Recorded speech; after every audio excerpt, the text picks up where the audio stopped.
Bonjour mes chers auditeurs, aujourd'hui c'est le cours numéro 6. Nous avons vu jusqu'à maintenant 3 groupes de verbes, le premier groupe, deuxième groupe, troisième groupe, au présent. Et maintenant nous voyons un quatrième groupe, c'est le groupe pronominal, c'est-à-dire faire quelque chose sur soi-même, comme par exemple pour aider ce mot-là, mitlabesh. Alors vous le voyez ici, mitlabesh veut dire s'habiller.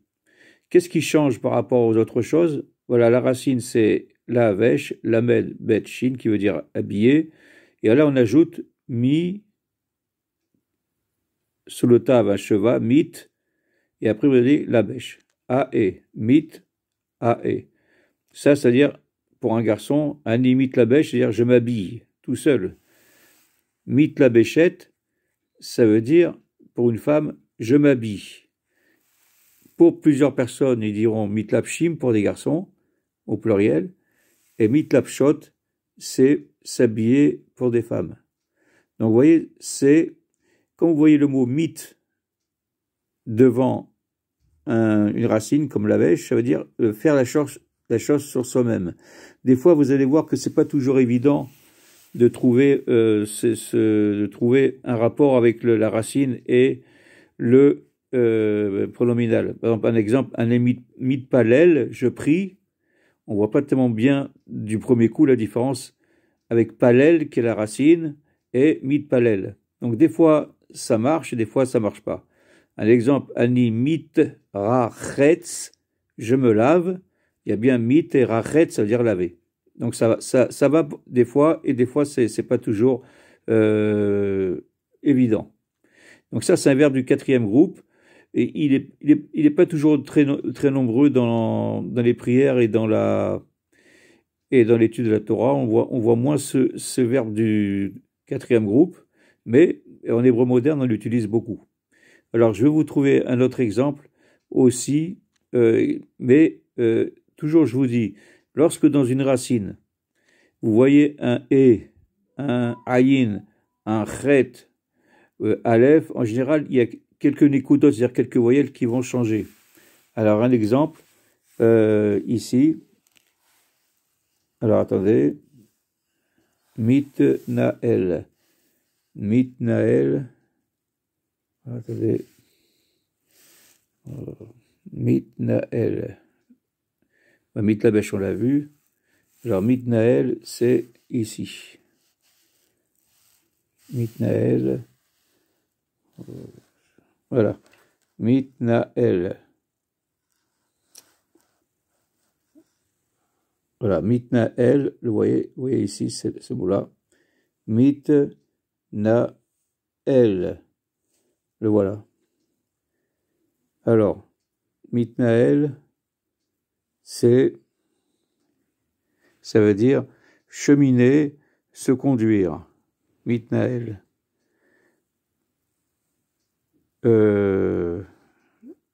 Mitkasé, ça veut dire se couvrir. Mishtane, ça veut dire se changer. Alors, voilà, mitnael, ça veut dire cheminer, avancer. Alors, vous voyez, la racine c'est nun et lamed, et on ajoute devant mit. Mais comme il y a un et, je vous dis, à chaque fois qu'il y a ces lettres gutturales, il y a quelques petits changements. Alors la mitnael, il n'y a aucun problème. Mitnaelet, il n'y a aucun problème, c'est pour une femme. Mitna alim, voilà, le changement se trouve sur le et. Là, c'est un khataf patar. Tandis que plus haut, nous avons vu que c'était mitlapshim, sous le bet, il y avait un sheva, mais pas un khataf avec un sheva. Ça, c'est les exceptions. Vous allez voir beaucoup d'exceptions. Pour l'instant, j'essaie de vous cacher les exceptions pour que vous ayez déjà la base bien comprise. Et sachez toujours qu'à chaque fois que dans une racine, comme ici, nun, he, lamed, il y a un e, ou un aleph, ou un ayin, ou même un chet, il y a quelques petits changements dans les nekoudot, c'est-à-dire dans les voyelles, et des fois même dans la façon de prononcer. Donc pour l'instant, vous voyez, ça c'est la forme pronominale.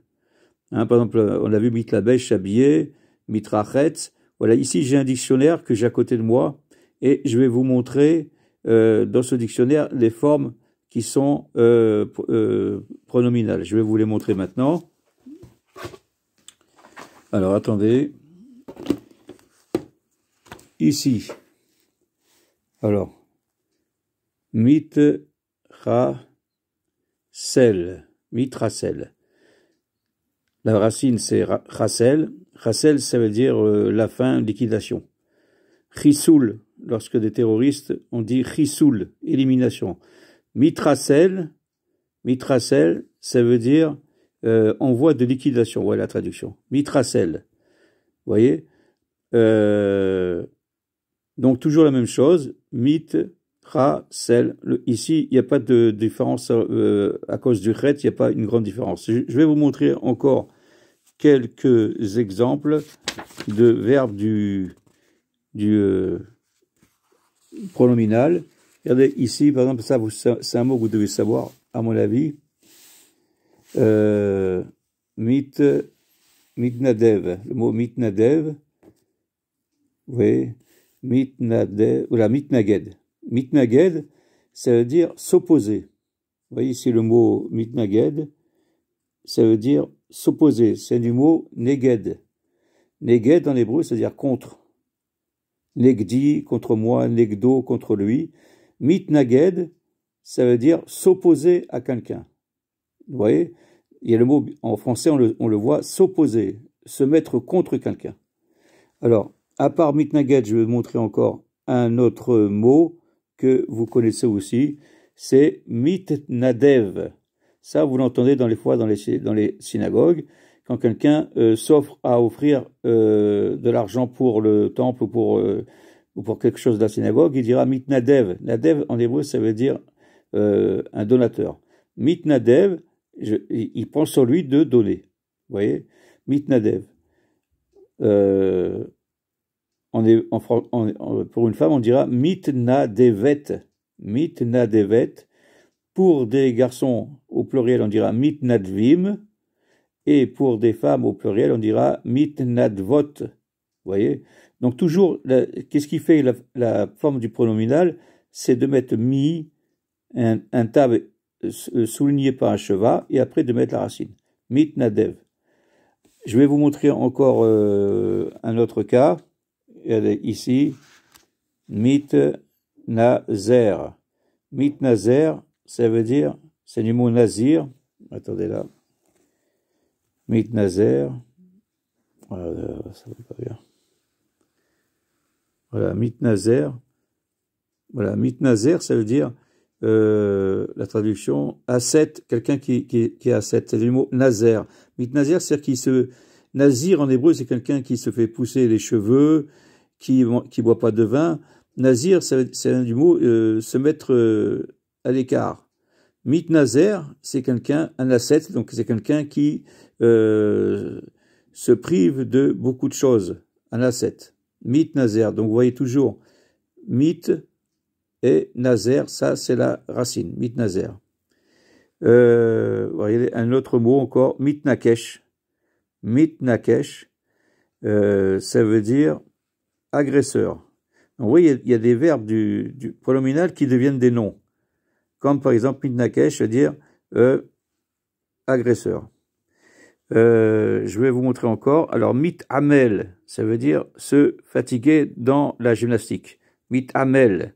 Et maintenant, mitamel aussi, c'est un nom, c'est devenu un nom qui veut dire gymnaste, qui fait de la gymnastique. Itamlut, ça veut dire l'effort, la gymnastique. Mitamel, c'est du mot amal, qui veut dire l'effort, la fatigue.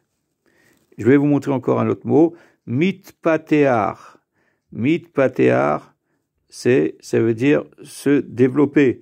C'est du mot pétar, patar. Alors regardez, ici, en voie de développement. Mitpatear, on peut dire ça pour une ville. Mitpatear qui se développe, qui s'ouvre. Patar, en hébreu, patear, ça veut dire ouvrir. Potear et tchadecha, il ouvre ses mains. Mitpatear, c'est se développer, s'ouvrir. Je vais vous montrer encore un autre cas que peut-être vous avez déjà entendu. C'est le mot, attendez, mitkadem. Mitkadem, c'est du mot kodem qui veut dire avant. Mitkadem, ça veut dire en hébreu quelqu'un qui va en avant. Regardez la traduction, mitkadem, avancer. Quelqu'un d'avancé, mitkadem. Talmid, mitkadem, c'est-à-dire un élève avancé. Vous voyez, un élève avancé. Donc vous voyez que c'est toujours fait à partir de mit qui et kadem, la racine qui est après. Je vais vous montrer encore un autre mot. Mitkapel. Mitkapel. Kapel en hébreu, ça veut dire plier, qui poule. Mitkapel qui se plie. Regardez la traduction. Pliant. Vous voyez, mitkapel. Alors, mitkapel, c'est un verbe. Ani mitkapel, je me plie. Pour quelque chose de féminin, on dira mitkapelet.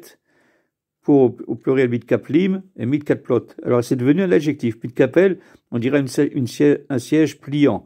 Regardez, mita en hébreu, c'est-à-dire un lit. Mitkapelet, qui se plie. Un lit pliant. Vous voyez? Donc, c'est un verbe qui devient aussi un adjectif. Donc, je vois si encore il y a d'autres exemples. Voilà, il y en a un derrière. Ça, c'est un truc que vous devez savoir aussi. Mitrachetz. Mitrachetz, ça veut dire en hébreu se laver. Attendez. Alors, mitrachetz, j'ajuste voilà, mitrachetz. Ça veut dire se laver. Rachetz. Vous voyez, quand on voit dans la Gada, il y a marqué rachatz. C'est là ce qu'on se lève les mains. Vous voyez, pour manger ensuite karpas, etc. On dira rachetz. Ça, c'est dans les noms du Seder. Les principales travaux, les principales choses qu'on fait au Seder. Au Seder. Mit rachetz, ça veut dire se laver. Vous voyez, mit, toujours pareil, rachetz. Alors, on dira mitra chetzet pour une femme, mitra chetzim pour des hommes, vous voyez, mitra chatzim, mitra chatzot pour des femmes. Donc, vous voyez, c'est à peu près, c'est cette forme-là. Bien sûr, je ne vous dis pas pour l'instant les exceptions. Il y a certains verbes qui ont 2 lettres, alors que des racines ont 3 lettres, mais il y en a qui ont 2 lettres. Les gutturales qui changent un petit peu la prononciation. Donc, regardez, faites bien une bonne révision de ce qu'on a fait jusqu'à maintenant, c'est-à-dire premier groupe, deuxième groupe, troisième groupe et quatrième groupe comme aujourd'hui. Donc, vous voyez, par exemple, en hébreu, des fois, on arrive à comprendre la forme pronominale. Là, on voit bien, c'est se laver, on comprend. Mais des fois, il y a des verbes qui sont comme ça à la forme pronominale, mais on n'arrive pas tellement bien à voir le rapport. Comme par exemple, mitpalel. Mitpalel, c'est prier. Palel, ça veut dire juger. Alors, ça voudrait dire à première vue, mitpalel, c'est quelqu'un qui se juge. Bon, c'est vrai qu'on fait une fila devant Dieu, souvent on est en introspection. Voilà, mes chers auditeurs, je vous souhaite une bonne révision, car il n'y a pas mieux que la révision pour que le cours entre bien en vous, et je vous souhaite une très bonne journée et à bientôt.